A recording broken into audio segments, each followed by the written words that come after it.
before the baby came. Good morning. Ricky, that one does you no favours whatsoever. Unai Emery, innit? We're actually live. They've started already. Here we go. Good morning. Oh, you're right. We've got to bring that up. No matter where in the world you might be, thank you for making us part of your day. It's the North London Derby. It's football frenemies. Here we go.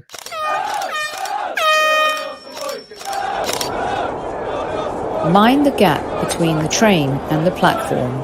Please stand clear of the discussion doors.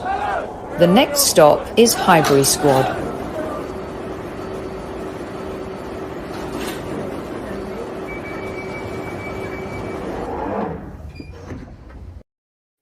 Good evening, good morning, good night, wherever in the world you might be. Thank you so much for making us part of your day. That green room bit was absolutely brilliant. If there's anything to go by, this should be absolutely epic with these three.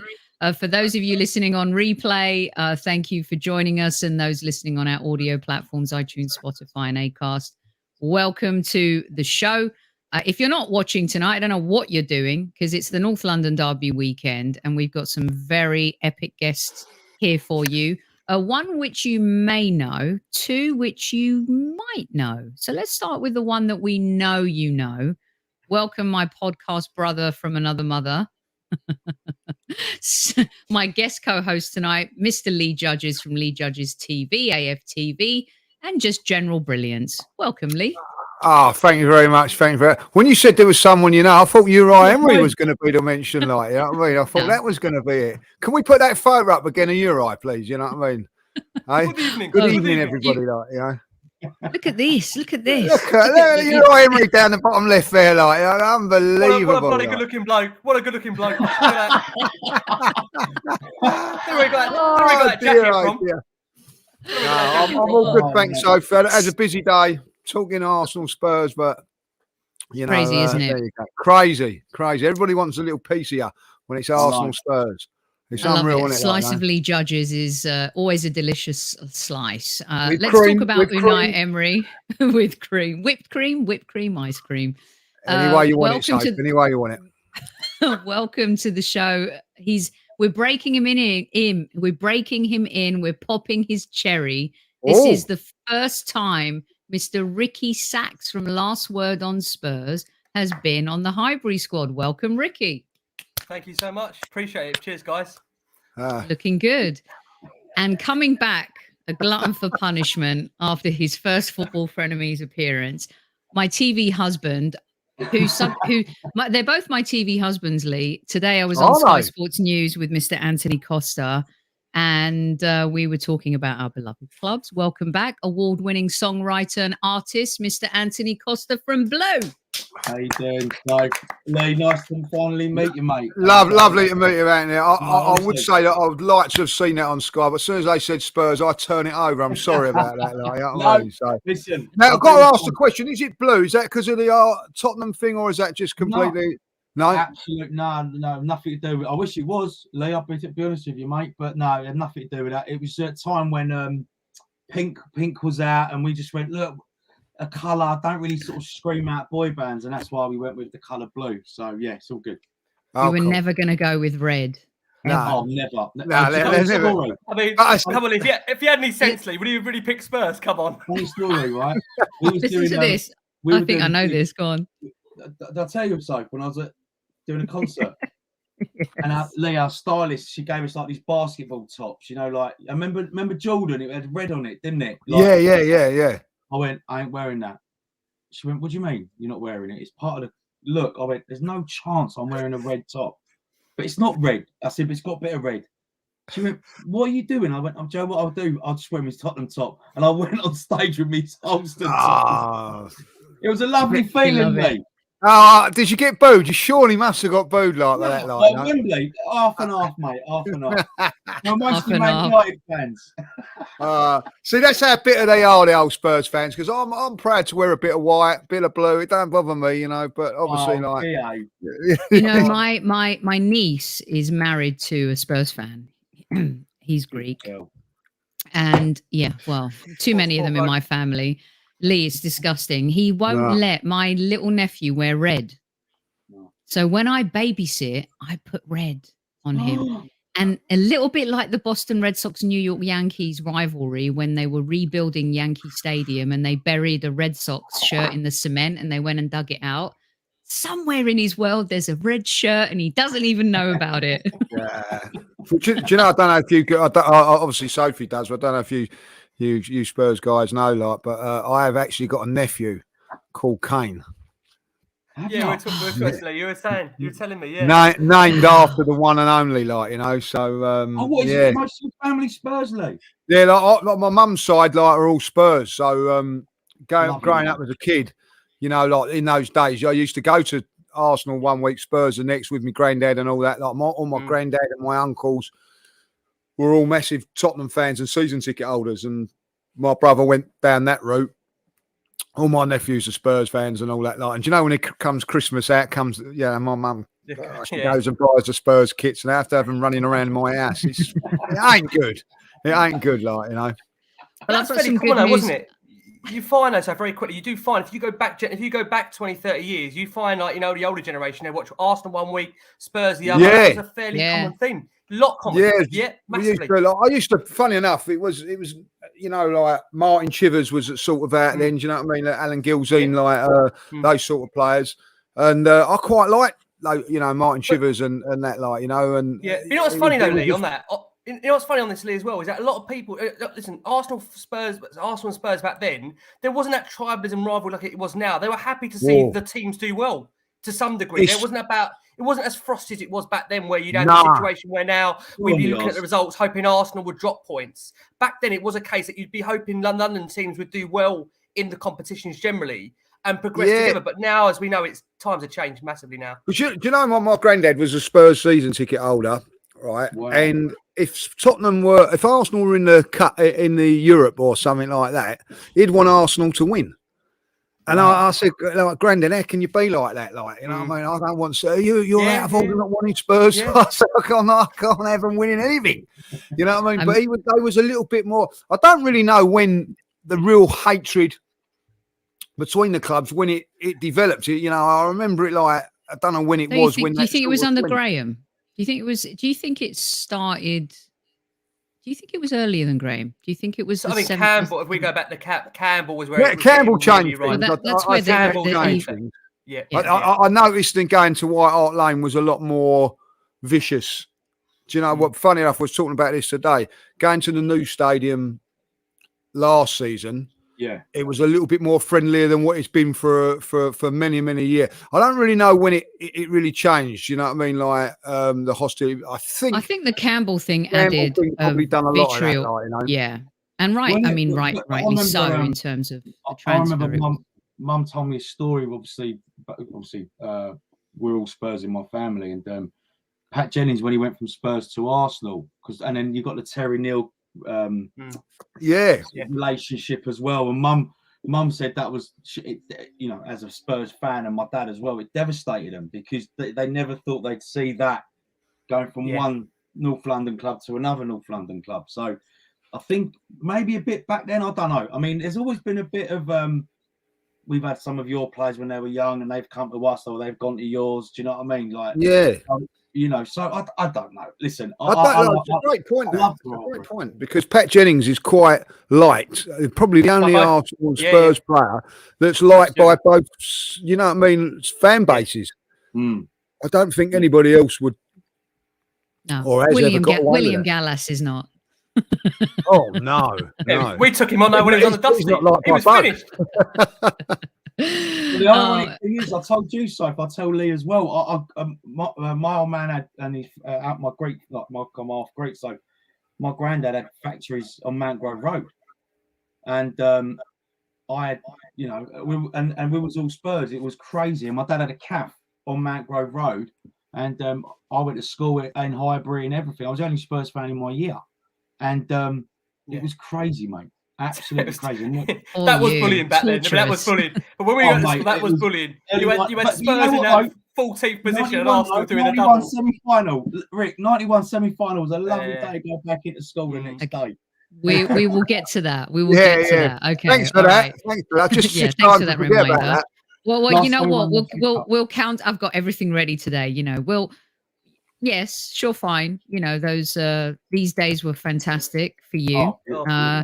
So I showed this picture to Super Kev last night, and he was not happy with me at all because he's the one jumping right there in front of. I've always blamed him for it. I know you have, but seeing as they brought that up, I thought, well, the only way to counter with that is this. But we'll get to it eventually, Lee. We'll get to that. Thank you. So let's not forget this is an Arsenal podcast, please. All right. So between us and everyone who's listening, I have a very special question for you from the man himself. So let's kick this off with this. Hey, what was that, Mr. Costa? You got his bow tie on. He takes it off when So we missed the bow tie bit, but regardless, the hat's there, so we're good to go. Here we go. Hi, Sophie. Hi, Riddy. Hi, Anthony. Lee, Gianni, judges, how you doing? Squaddies, hope you're well. Question for you is, two-part question. What's your side's biggest strengths? And what's your team's biggest weakness this season? Just this season. Because obviously, both teams have strengthened. Anyway, look after yourselves and all the best. And may the Arsenal win. All the best. Take care. See you later, guys. At ease, Squaddies. Super Kev, I lose my manners when he's not here. At ease, everyone in live chat, of course. Why don't we start with? Should we start with the Spurs boys, Lee? It would be. Oh, we're here all night. Ricky, why don't we kick off with you answering Kev's question? Yeah, I mean, listen, I think it's no surprise so far. I think Spurs, it's kind of split. And I heard a bit of Lee's show earlier. He was on where they were discussing Spurs' style of football. And I think overall, we're yet to see our best in terms of a consistent 90 minutes, a solid 90 minutes. I think in a way that's a positive because you do feel that at some point everything has to click. And at the moment, we don't know, I think, our best 11. But, we've got players individually wise that can really, really hurt the opposition. I think that's the most exciting thing going into the derby at the weekend, that you've got players like Richarlison, Kane, Son, Basuma. There's players in that can really hurt that team if they show up and give their everything. I think for me, a weakness, I would say, is just that right-hand side at the moment. Spurs haven't got that solved. Whether it's Emerson Royale, Matt Doherty, Jed Spence yet to get a look in. And my fear is that if Arsenal do target that right-hand side, we could be in for a long afternoon potentially. Yeah. Although Emerson defensively has looked quite solid. And I've got to be honest, I know you call Ant your house or your podcast husband. I'm worried because I probably speak to Ant more than the wife does. I mean, we speak pre-match, half-time, post-match, during the game. And we always say the same things. It always goes back to Emerson Royale and the lack of a final ball. So that does concern me, going forward into this game, is if Arsenal target that right-hand side, I just do fear how Spurs can counteract that really on the day. All right, Anthony, you want to riff off your football husband right there? And also, Super Kevin Campbell is on the train going to London because he's doing TalkSport breakfast tomorrow morning and Sky Sports on Saturday. So he's listening to what you guys are saying right now. Hello, Kev. What a player he was. What a player, like that. I mean, what a player. And he's a top left foot, right foot. Top guy. He is just not very good in the wall. That's all I'm saying. He jumped out of the way. Nice one, Kev, for that. Just coming on to what Ricky said, guys. Yes, we did strengthen in the summer. Basuma, Richarlison, who I've always rated anyway at their other clubs. But it's that right hand side, and I think if Saka's on form, it could be for a long afternoon, mate. And I'd bite your hand off for a draw now and walk away. I call it, as I said to you, Soph, I call this the dentist game. I hate it. But once it's done and it's gone. Do you know what I mean? Like, I don't think about it. Move on. So I'm not a fan of the 12:30 kickoffs. I think, with these international breaks that's happened, I think it's a bit too early. It should have been a 5:30 or a 4 o'clock on Sunday. So yeah, we don't tend to do well 12:30 kickoffs. So I'll just jump in, Soap, and say one more thing if you don't mind. Yeah, just my worry is that essentially, as we've all seen, the way Spurs started that North London derby, the victory, and the way in which Arsenal, and hopefully you guys will understand where I'm coming from here, we did really, I know Gary Neville used that word, brutalise the fan base.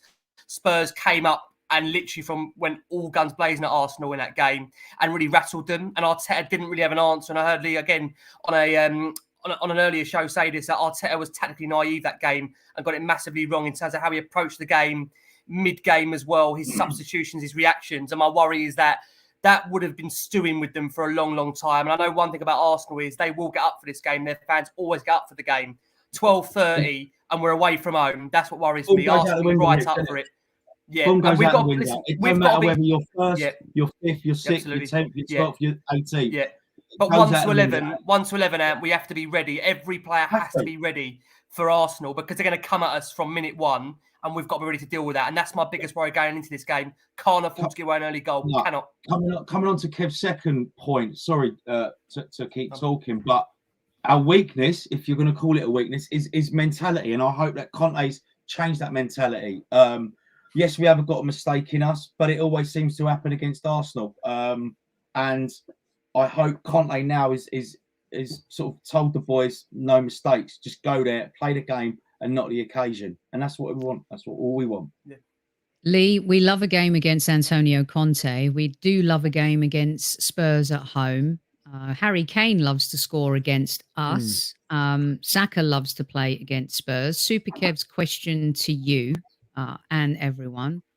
Our strengths, I think, if I can just add our weakness, and Antony talked about mental, and I thought that's why we lost at Old Trafford. We can't play the way we did at Old Trafford and be that naive. How do you answer Kev's question, Lee? I think that's what it is. A little bit of, I'm going to say it, a little bit of inexperience more than anything like. And I'll go back to last season when we was at Tottenham. We had a fantastic day in the stand, and then I said, right, I want to come out there and watch the most boringest 90 minutes I've ever seen of 0-0 rubbish. And the first 10, 15 minutes, we're all attacking them and all that, and everyone's going, "Oh, this is good." I said, "No, it ain't. This is what they want." And I think that was our weakness, and I do feel that our naivety, if you want to put it like that way, or inexperience is a little bit of a weakness for us. I really do, different when we're at home. Anthony makes a great point there. Look, when we're at Tottenham, I'll bite your hand off for a point. I'll take it every time, you know what I mean, because we're away from home. I do think home advantage is a big thing, and that's where I feel that's a strength. We're very, very strong at home. I do think that one of our strengths is that we've actually recruited very, very well this season. I think we've brought in 3/4 players that have improved the team. Like Jesus, for instance, has improved our front running tremendously well. I think if you look at it, I know that he's only just, I think like we've had him for about 3 or 4 years now, but I think Saliba has really, is like a new signing for us at the back there. And I think that with, Vieira coming in as well, I just think helps things a little bit like where, when we're missing Smith Rowe now a little bit and of course Zinchenko coming in, I think has just improved us really, really well. I look at Tottenham and I think they've brought in some good players, but I was talking to someone earlier on today and they were saying that only one of them is sort of playing at the moment. They've sort of really looked to strengthen the squad more than the team. I think, for instance, Basuma's a very, very good player, but hasn't had a look in at this moment in time. Richarlison's come in and out, and I think has really given them that little bit of it. Because I've always think that Tottenham's weakness, I'm not saying going on about Arsenal, but Tottenham's weakness is, and I don't mean this disrespectfully to Harry Kane, he's Harry Kane, because if you was a centre forward, right, 50, 60, 50 million pound player, right, what's my role at Tottenham? Well, you're going to be back up to Harry Kane, you know what I mean? You can't, so I think it's been a difficult, really hard to recruit. And I think that getting in Richarlison, who can play both positions, is a very, very shrewd move. So I think that even though he's in and out of it, I think you can now afford to rest Harry Kane. He comes in. So that's a very, very smart move. It cost them a lot of money, but smart. So I feel that, I just feel like I'm going to say it now, home advantage is massive in these games. It's proved it over the years. And I love that saying it's a dentist game because, like, it's certainly I hate this game like with a passion. That was the line on our Sky Sports this morning. Costa won it. Damn it! I hate it, and one of the reasons do you know what? Like there was a year going back in. I don't want to whine and rub it into the Spurs. Let's see if I have a picture. I've got all the on. What year? Spurs got relegated. Yeah, it was 78, wasn't it? And we had a year. Got a 79 pick. We had them without a year playing in the top flight, and I remember somebody saying, "Oh, I'm glad they're coming up because we've got that game." But I said, "It's been a lovely year." Don't you know what I mean? But because they're not nice games. I don't think they are nice games. You know what I mean? If we lose to Chelsea, lose to Man United or something, it's painful. But this one is, you know, it's double painful. You know what I mean? Because you get the banter and all that. Losing to Spurs, is it more painful than losing to Chelsea? 100%. It's literally losing to anybody, like, you know what I mean? Like, there's no comparison. There's no comparison to anybody else to lose to. It's the worst. I'm going to be really honest. We went from this, Lee, right? Yeah. To remember, like, we had to wait a year for the redemption was lucky. game. 2 years we had to wait. 2 years we had to wait for that. Could have been. Do you know what? I don't mind admitting it's the only time. This guy. It's the only time I've ever cried after a football game was that Spurs game, and that's what. And I'll tell you what, that was a thing that I honestly went to Wembley that day, thinking it was we just got to turn up and win.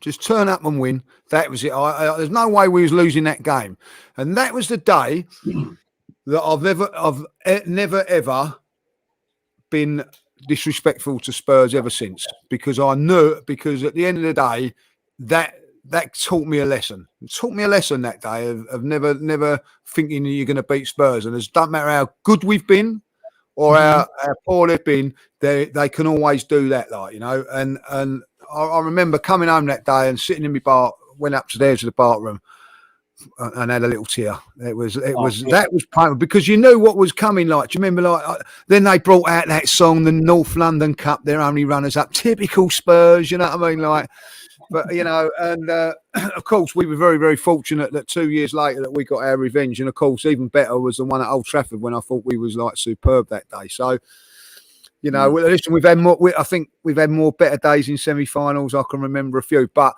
Listen, that hurt, and there's nothing worse. There's nothing worse than losing to Tottenham Hotspur. Nothing. Was there a play?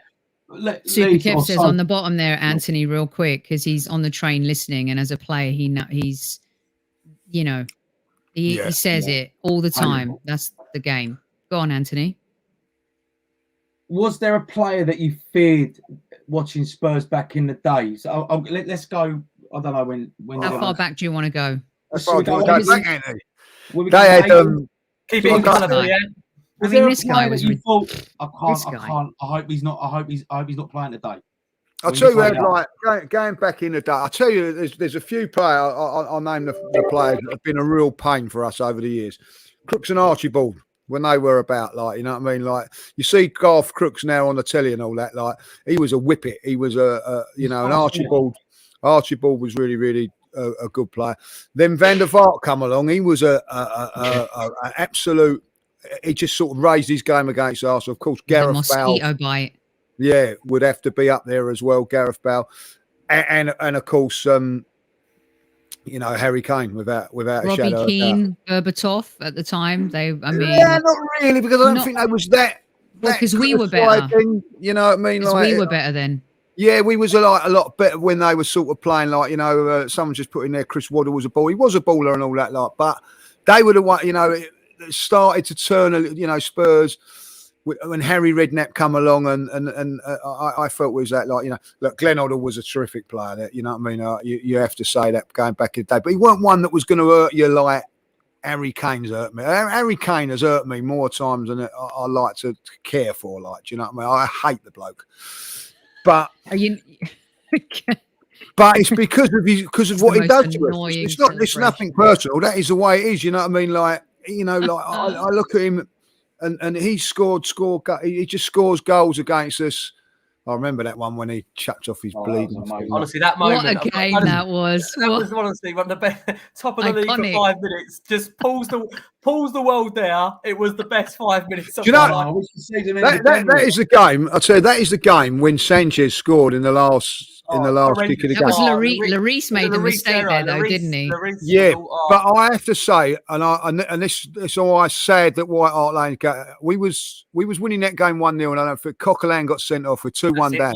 When that Harry Kane goal scored, the whole of Tottenham. That was the best noise. The stadium was just. You had to admire it. It was like I've never experienced of all the times I've been at football. I had to say, wow, it was unbelievable. Like the place was rocking. It was just it was unreal. And then Sanchez scored in the last couple of minutes, and then the Arsenal fans have never ever gone as wild as that. In it, it was. I have to say that Tottenham White Hart Lane was one of the best atmospheres ever. Like, you know what I mean? It's probably the best ground to go to because can I ask you a question? How do you think that works then? So obviously I think you've been to the new stadium now a couple of times in comparison, because with White Hart Lane, it was right on top. I mean, obviously they've tried to design the new stadium so you are still right on top, but it is a difference there. I mean, as a fan going there, obviously so far this is not a dig, obviously you haven't seen Arsenal really perform well there. Do you still feel that play well for about 10 minutes? But do you still feel that intimidation when it was at White Hart Lane? Or do you nowhere near the same. Nowhere near. I have to say, when I went into the Tottenham Stadium, like people were saying to me, "Oh, yeah, it's great and all that." When I actually see it, I thought, "Wow, it's a top stadium." I say that, like, but it ain't got the atmosphere of White Hart Lane. You know what I mean? Like White Hart Lane had something special. It was saying, but that's the same with West Ham, isn't it? West Ham, Upton Park. I agree. Everton are going to feel the same when they move from Goodison. We felt the same when we moved from Highbury. I mean, it's just there's you have to rebuild it. You really have to rebuild it. I think until when I think the Emirates became a little bit more, engaged, winning the FA Cups. We weren't as competitive in the Premier League, but winning the FA Cups, I think, helped us kind of have a little bit more of that happiness and that vibe at the beginning of a Premier League season. I think the way people look at Tottenham in that regard is that the new stadium it feels like a trophy. You've gone, but you've not won the trophy, and I wanted to talk about this in a real honest way, because I think we've both been victims of media kind of dartboard stuff. You're Spursy and we're Arsenal mentally will collapse. But here we are first and, in the top 3, 1 point dividing us. Both teams really have a great opportunity to challenge Manchester City this year. If Haaland stays fit, I don't think anybody has a chance. The dude's going to break records that we've never seen before. Yeah, agree. But between the two of us, I think there's a closer competitiveness than there has been in the recent years. And I think everyone was surprised by Arsenal's competitiveness last year. And that was without Saliba and Zinchenko and Jesus. So take the rose-colored glasses off and answer me as honestly as you can. Who do you really, truly think has the better team right now?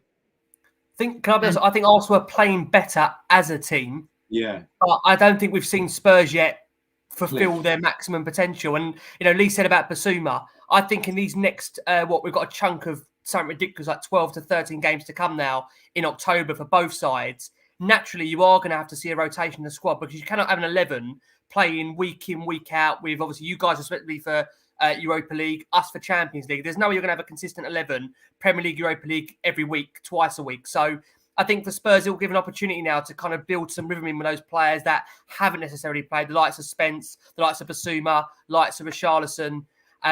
So definitely at the moment, there can't be any doubt about it. Arsenal are playing better as a team. However, I think Spurs are going to grow as a team in this next 13 to 14 games.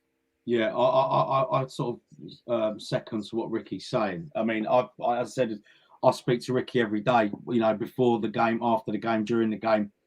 And you see this hair loss? Yes. I look at it as, because I used to get battered for giving Mourinho a chance, right? From Spurs fans, mates of mine, and all that. It's boring football. It's boring. And I used to go, do you know what? It's a results game. Get in, get out. Don't look back. Get the result. Get the 3 points. Even get a point and move on. And I was looking, and I thought, you know what, I'm going to take that stance now because I love Antonio, right? And I've been looking at it from that point of view, and I haven't really been impressed with the football we've been playing, bar the second half of Leicester. And you're talking 7-8 games in, and yes, we are third. Yes, we haven't lost, and it's, you know, we are going to lose. Of course, we are with Spurs, but it's a case of when does the tide turn? When will we? Once we click, then we're talking. But at the moment, it's hard to watch in the first half, and football doesn't start in 45 to 90 minutes. It's the whole 90 minutes, and I want to see us. On Saturday we're going to come to that. I want to see us on the front foot straight away. If you lose, you lose, but let's lose flipping trying. Right? Yeah. And I don't want to sit back, soak pressure. You guys come in, Jesus running on, knocking it, getting a goal, and then we lose, and then we're training 1-0, and we've got to chase the game. You've got to get on the front foot, home or away. Do you know what I'm saying?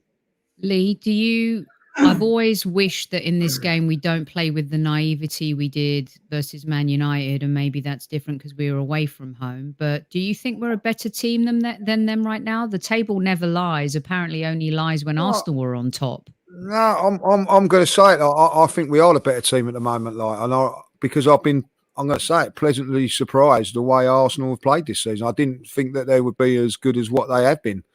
I'll say it now. I've said it loads of times. Jesus has just blown me away as a player. I did not think he was that good. I'm going to say it. He's come to the Arsenal. I wasn't that excited about when we signed him. I said, yeah, he's okay, but he's not really. But once I've seen him, he's been fantastic. Arsenal play. I say at this moment in time, Arsenal playing the best football in the league. I think they're playing better than Man City at the moment. I think City have struggled a little bit, relied a little bit on Haaland. Once they get used to him playing and all that, I still think that they run away with the league. Don't get me wrong, but at this moment in time, I wouldn't be scared to take on Man City in a couple of weeks' time. I know it's been called off now, but I'm not fearing them. I'm certainly not fearing Liverpool next week neither. I feel that if Arsenal perform, I think Jesus, by the way, has been fantastic, but he's missed a few chances, Sophie. You know what I mean? I missed a couple against Brentford. He's missed a couple here and there.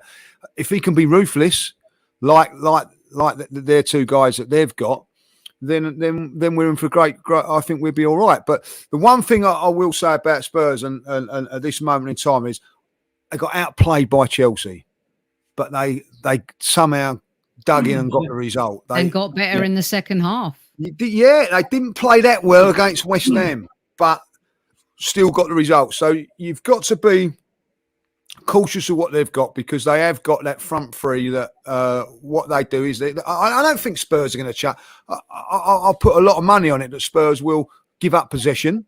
Yeah, they're going to do that massively cautiously. I agree. They're not going to come up. I know what you mean, Anne. There's no way Spurs are going to go to Arsenal and be on the front foot. Absolutely no chance. If we're not on the front foot, he's got Conte's in-game management. I've said it on our show, Rick. He's got to change it when it ain't working. Yeah, okay? but I think, I know we'll probably come on to it, but I think if he goes with the 5 in midfield and Basuma in there, I think it's a statement really to kind of play almost that counter-attacking aspect of football, where it will be a case that Arsenal will dominate possession and Spurs will hit on the break. They will. Yeah, I think that, but I don't, people go, oh, look, we dominated, you get dominated and all that. It's a tactical plan. It's what Spurs do. They will give up possession and then hit you on the break, because they've got the most. I think they're very, very dangerous on the break. I've said that. They're very, very clinical. A proven winning formula with Antony Costa. And so he's not going to change that. No. So what I don't want to see that is Arsenal going gunno and then getting caught, which could happen. And that's what my fear. But if we are clinical on Saturday, I think we'll be all right. I'm going to say that with Spurs at this moment, it's not sustainable the way they're playing. I agree. Yeah. It's getting. They've got these players have got to get better. I've obviously got a couple of Spurs mates, and they're saying the same thing. If we don't, they're living on the hope at the moment that Song's not playing well, so and so's not playing well. They can get better and better, but that's fair enough. But if you're playing in a system that doesn't allow you to play so much, because you're looking at being defensive in a little bit like what the worry is, like a little bit like England did the other night. As soon as the handbrake was off, wow, Went you know for what it, I mean? Like yeah. all come to the foil, like, you know Exactly what I mean? what I thought. So I think that with Tottenham, they're very, very cautious in the way that they play. But listen, that's the way they play. That's the way they're going to play. It's not the Tottenham way of old, but the Tottenham way of winning of games of He hasn't done football. nothing for 20 years, They've not anyway. won them. So Yeah, who- they've got to change something. They've got to So we change talk. something. It's not good enough. It's not good So enough. we know about Kane, we know about Song, we know about Jesus, we know about Saka, we know about these players. If there's a player for you in your team, our team, Lee, that could be the unsung hero, like who people are not paying attention to as much, Anthony, who would that be for Spurs going Højbjerg. into this? Højbjerg. I think Højbjerg has been an unsung hero. Yes, he frustrates me. You Gets a know, lot of stick in the hand as well. Though, at times, it's a lot of stick. Yeah, but he doesn't do the simple things. He tries. Yeah. He's Just breaks busy up play. doing nothing. But when he does get on the ball, sometimes he does make a few things happen, and he scored.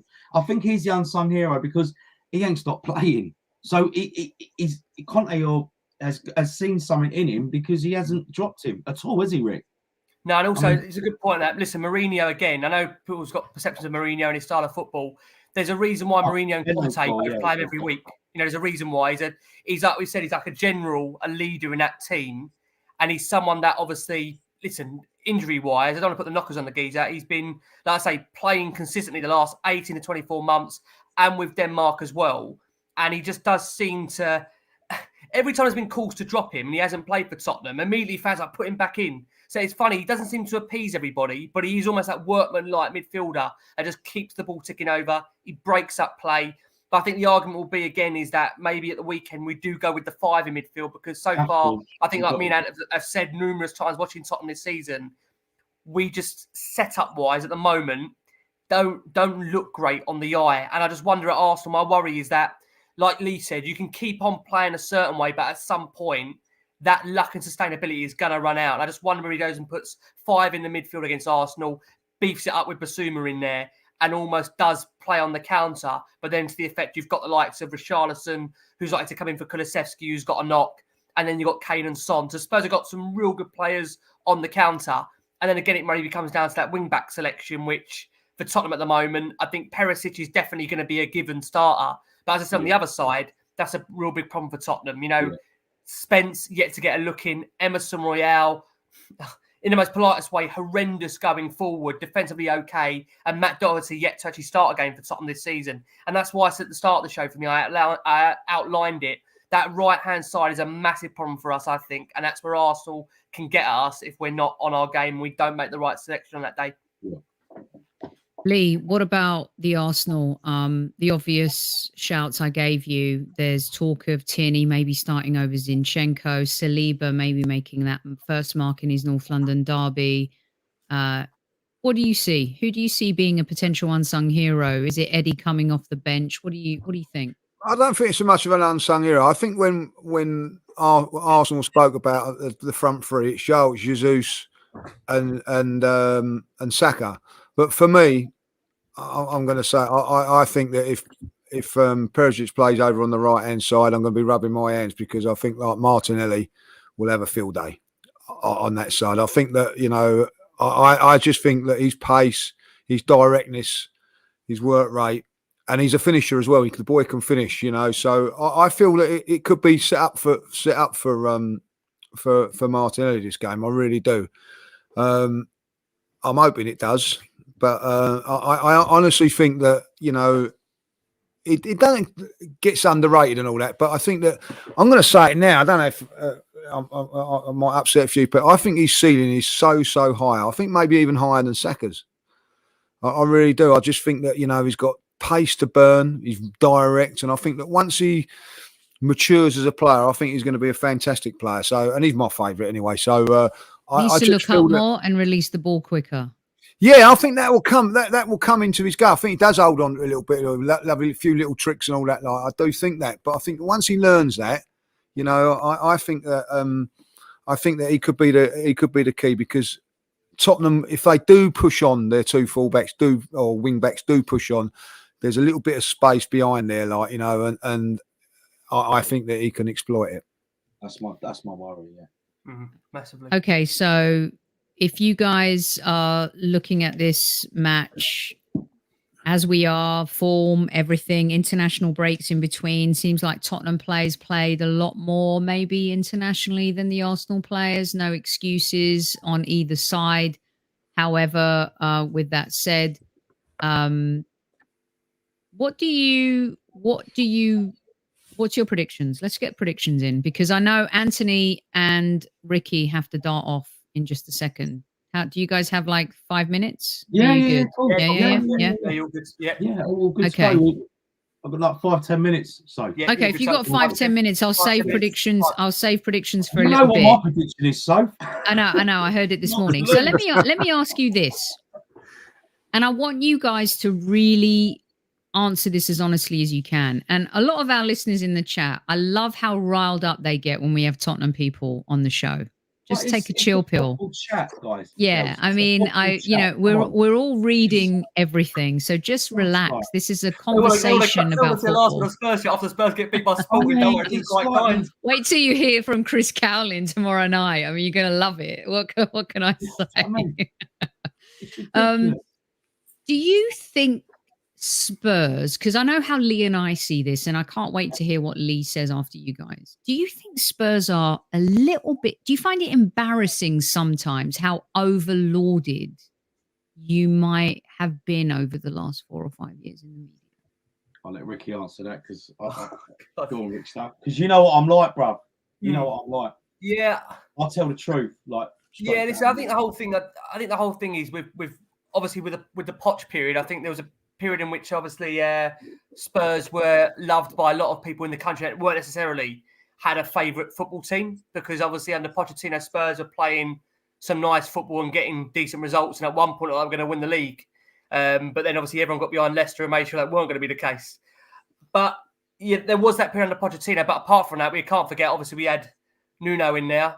We had Mourinho, probably is one of the most despised people in football in terms of the style. So definitely under Pochettino, there was definitely a period in which Spurs were, I would say, being likened to as being one of the favourite clubs, 100%. But I think me and Ant have been quite honest with Poch before on our show and where we've stood on Poch. That listen, I love Pochettino for the good times, but you can't forget that the last 7 or 8 months, Spurs could not buy a victory away from home.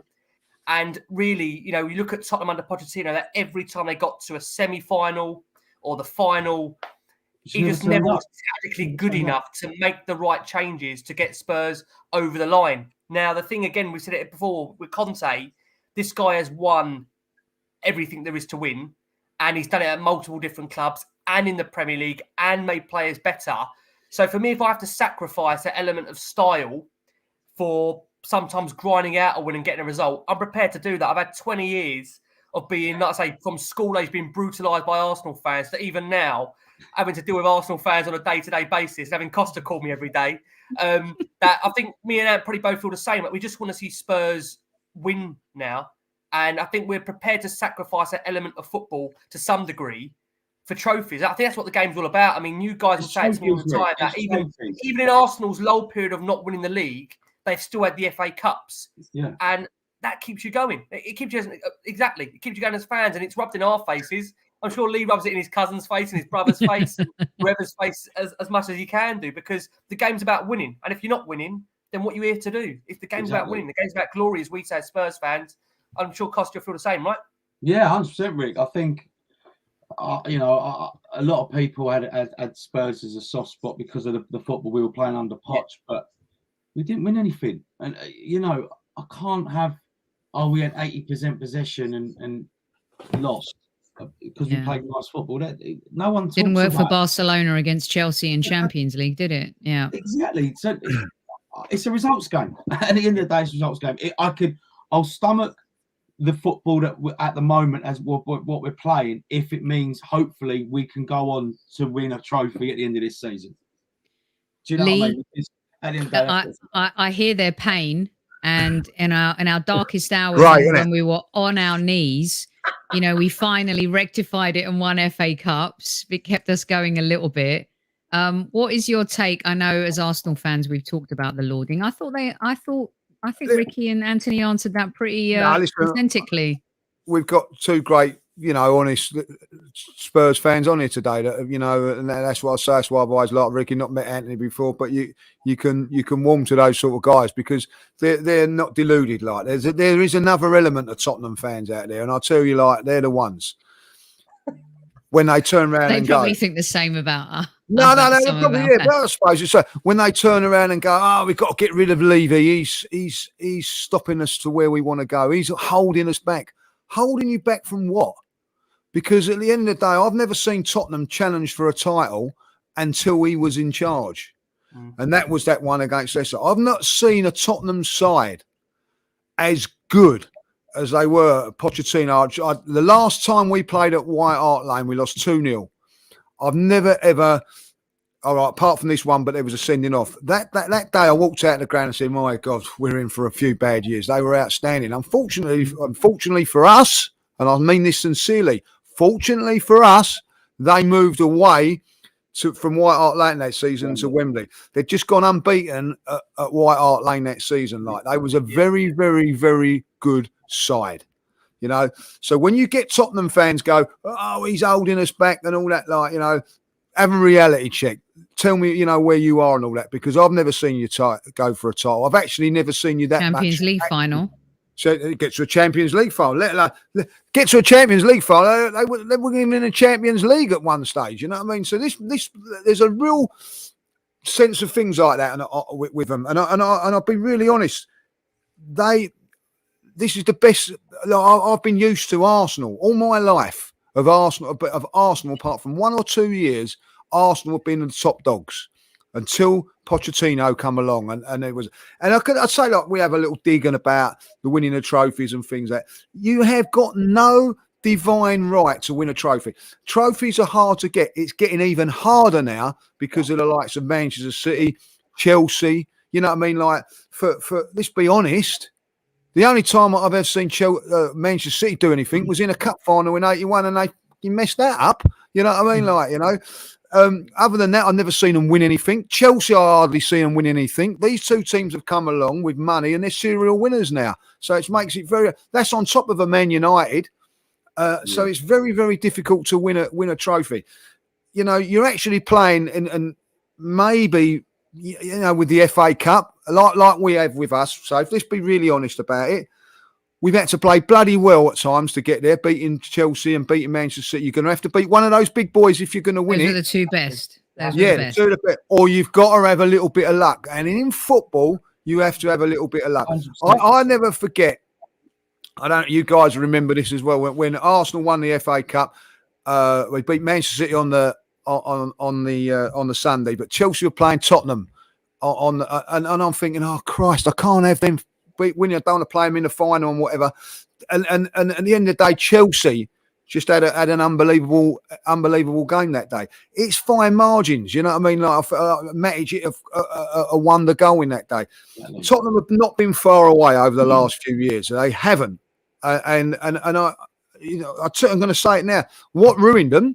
And what ruined them was the Champions League final. I tell you why it ruined them, because they'd gone through 2 or 3 seasons when with players, and I know this because of like my links with it, is that I can't drop a winning team. You've got to fight. You've got to fight to get back into this team. You've got to work hard to get back into this team. You've got to be fit. You've got to be fit. Got to get into this team and all that. Like, come to Champions League final, he went, all right, I'm playing Harry Kane. And that's when he lost the dressing room. That's when he lost the dressing room, because players thought, oh, hold on, you've been telling me for 2 years to do it. Now, I'm not blaming Pochettino and all that. It's a difficult thing. But that was a key when he lost the dressing room that time, And I think that Tottenham have gone down the Mourinho route, which, by the way, I hate Spurs, but I didn't think I could hate Spurs until even more than what I do until we come along, Standard. Sold their soul for that man to try and get that trophy. So when people go, it's not easy to win trophies. It's not. But Lee, they sacked him a week before the League Cup final when he could have won them that trophy. That's the mad thing. Yeah. Well, you know, there must have been reasons for them to do that for whatever. Nah, like, come they on, should you're never have putting it employed in him in the the first hands. place. Never got him in the first place. You know what I mean? It was Yeah, the worst but thing Spurs ever done. That's Yeah, the but- desperation, Lee, innit? I mean, that was the desperation to get a Yeah, trophy. a little bit. And what was 100%. annoying, I'll tell you, if I was, and I've you know, know a few Spurs fans, is that Pochettino done this, done that, got them to fight, went to Wembley, didn't buy a player when they was at Wembley, like, and when they sack him, they go and give it, chuck loads of money at Mourinho. You know what I mean? Like, ridiculous. So it made some real... Because they were so desperate to win something and bank on Yeah, the Kane and Son desperation years. comes in. Listen, like when you look at Kane and Son, how many trophies should they have won with this dynamic duo that has broken records and that'll done be the sad thing. As much as I know that Arsenal fans will banter us for this, Kane, Son, Lloris, those three. There's more as well in that squad. I mean, and like I said, we've got loads of people that have done years at that club. That'll be the sad thing if Kane, as much as Kane is bantered by Arsenal fans, you can't deny the guy is an absolutely world-class striker. It'll be a travesty, right? Take the rivalry out of it a second. If he finishes his career without a single Premier League win, You make me laugh. You make me laugh. It would be a travesty. It really would be. I mean, listen, take the rivalry out. Yeah, it would be. For us, it ain't. I think it'd be. But listen, you know, it's a difficult one with Harry Kane, like, because he is a world-class player. I've got to say that, like, but he's got a choice, isn't he? Whether he stays at Tottenham, becomes, I think, a legend at Tottenham. He'll always be a legend at Tottenham. Or does he go? At the end of the day, I'm going to say this now. He wrote a bad. His own contract stopped the move to City. Let's all be honest. Yeah, if there was a release clause in that, he'd have been gone.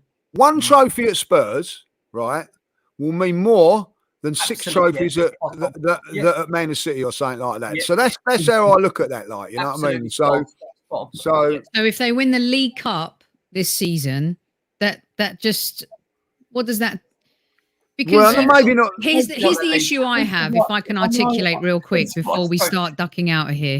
And Super Kev, well done, still listening here. He's keeping his eye on the squad. He's in the like button. He's not happy. Let me ask you a question, because I've been. It's going to make me laugh. I have a question. Would you take Spurs winning the Champions League if you won the Prem? Never. Never. Absolutely never. I don't want Spurs winning anything. You know what I mean? Like, listen, anything. If I tell you what, it was the worst summer. I remember putting them as just the worst. I went running. It was the worst summer. Yeah. I've never celebrated. Yeah. A Liverpool goal, a team, when that goal went in, I don't think I've celebrated Arsenal winning as much as what I celebrated that night. What?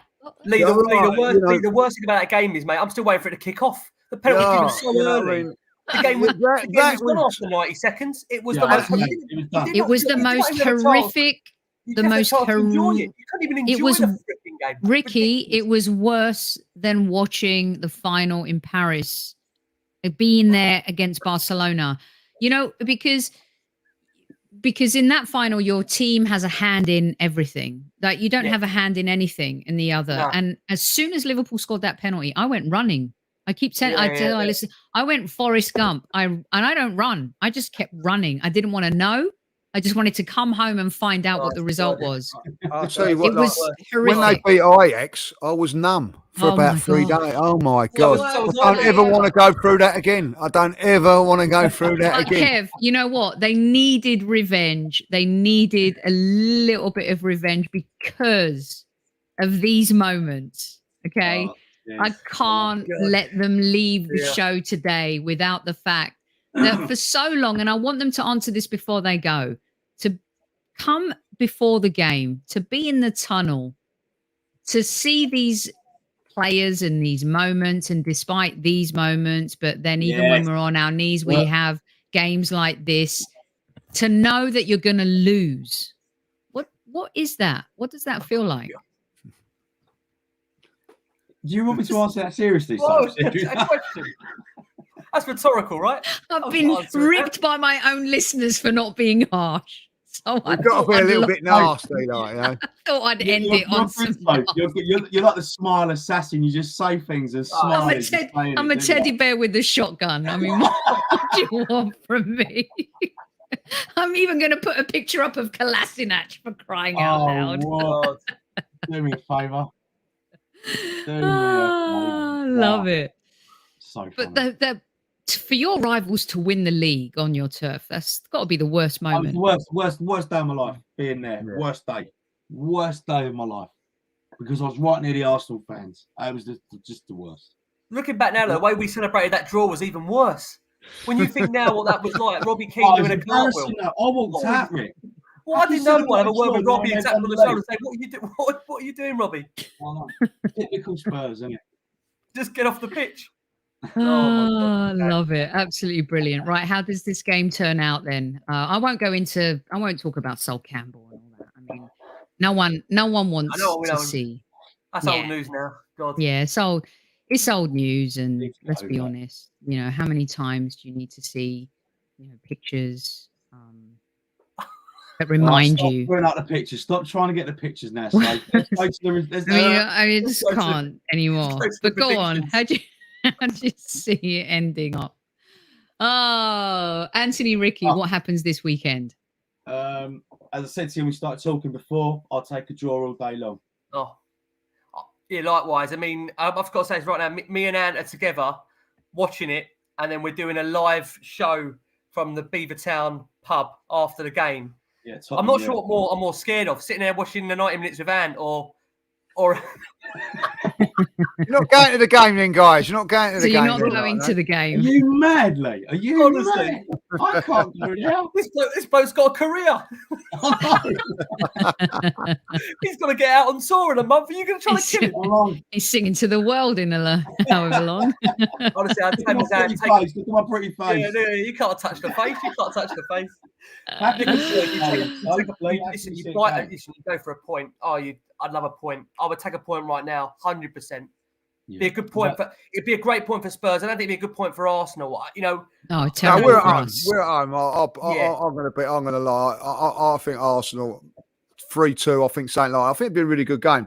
But I'll be disappointed if it's a draw or if it's a loss. I think that we're at home. It's more important that we win this game. Can I just say one thing? I don't think it'll be a fast-paced game to begin with. I think both teams coming off that international break. I think it'll be a bit of a chess match early on. I think the game will develop, but I think with both teams having players out of an international Premier League gone for a break, I honestly think, it'll be interesting. I think the game will start chess-like, and like I said, I'm just hoping Spurs grind out a point. Grind out a point, please, God. Avoid defeat there. Be great. We have some Spurs fans who listen to the show, actually. So, which one? I mean, bless him, Newman. Lou has more fans. Oh, yeah, wait.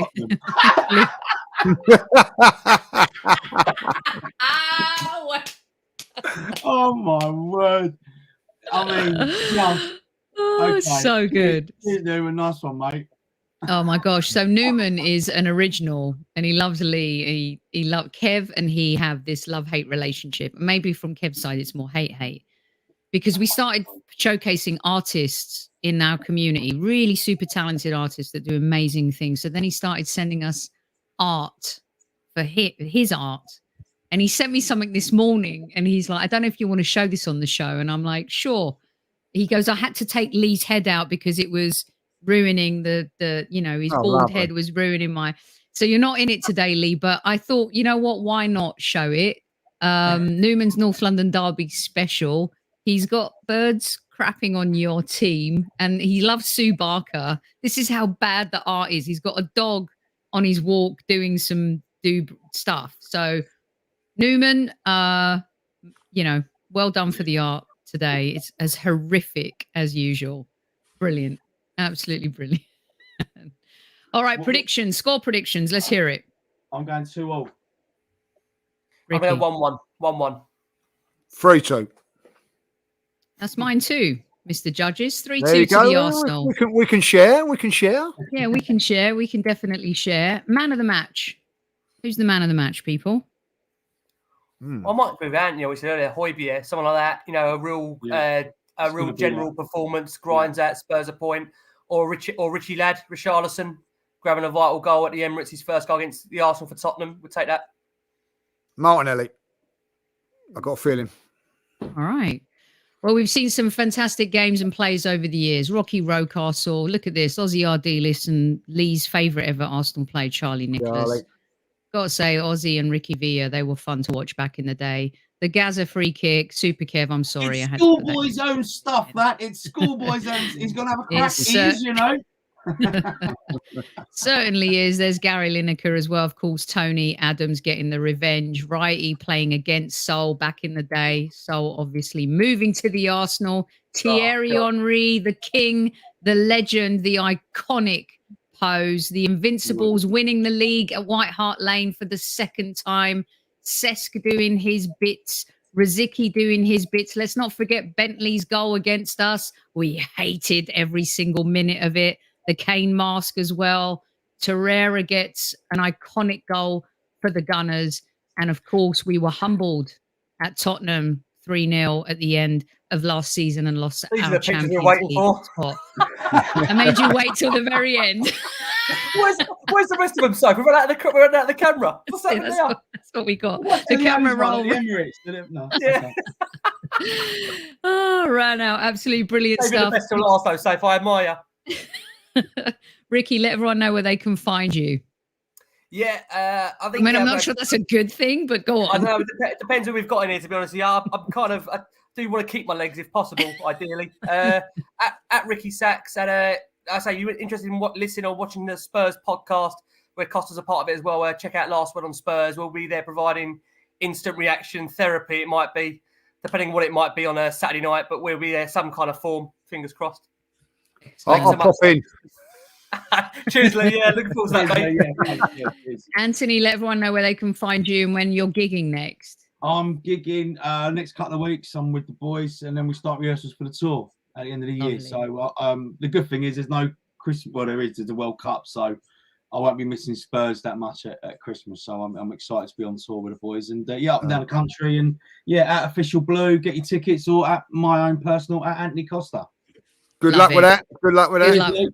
Cheers, Lee, mate. let everyone know where they can find you in case they're living under a rock. And Lee Mark Judges, you can give us a follow on there, and on Lee Judges TV, no problems whatsoever. Well, it truly felt like being down the pub with your mates today. A bit all over the place. I've just looked at. I was just about to follow Anthony, and I'll just see Spurs shirts. You know what I mean? I don't know whether I can or not. Like, you know what I mean? Don't do it, Lee. Don't do it. No, I will. I've done it. Want to go to a good I've done gig, it. I've done it. That's down to you now. Thanks to our good friends at Zenith Coins for being our partner this season. Go to zenithcoins.com, get your 20% discount, HS20, use that. The official licensed partner of our beloved Arsenal Football Club. Let's hope for a great game, no matter where in the world you might be. Come on, the Gunners! Come on, you Spurs! Come on, you Spurs! Good night, everyone. And as Super Kev would say, at ease.